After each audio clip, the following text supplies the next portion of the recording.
Good morning friends, তোমরা সবাই কেমন আছো? আশা করি তোমরা সবাই ভালো আছো। দেখো, সকাল সকাল উঠে স্নান টান করে আজকে কাকিমা বিপদনাশিনী পূজা দিয়েছেন। পূজার প্রসাদ খেয়ে আজকে বোনের জামাই নিতে এসেছে আমাকে। অনেক দিন পর মানে ফার্স্ট টাইমই যাচ্ছি বোনের বাড়িতে।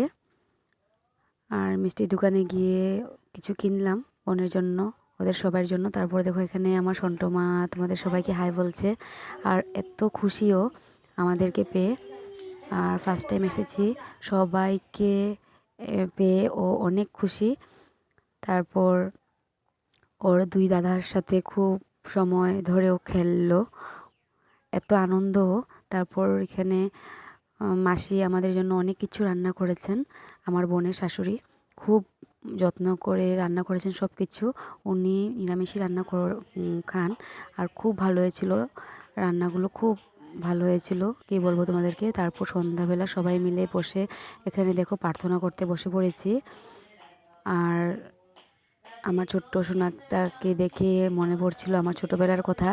আমরাও সেম, আমার বোন ভাই আমরা সবাই মিলে এইভাবে, কাকি মা সবাই মিলে আমরা এইভাবে প্রার্থনা করতাম। তোমাদের কার কার বাড়িতে এইভাবে সন্ধ্যাবেলা তোমরা সবাই মিলে বসে প্রার্থনা করো? প্লিজ কমেন্টে জানিও। আর ওদের বাড়ির এই রীতিগুলো দেখে খুব ভালো লেগেছে। আর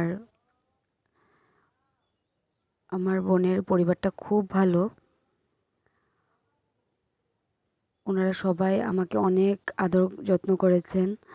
তারপর দুই ভাই বোনে মিলে অনেক সময় খেলাধুলা করলো, আর আমিও ওর সাথে অনেক কিছু রিল বানালাম, অনেকগুলো রিল বানালাম।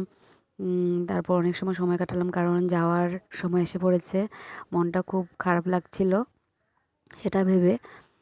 আর তোমাদের যদি আমার এই ব্লগটা ভালো লাগে প্লিজ তোমরা সাবস্ক্রাইব করে দিও। আজকের দিনটা আমি এখানে শেষ করছি। বাই।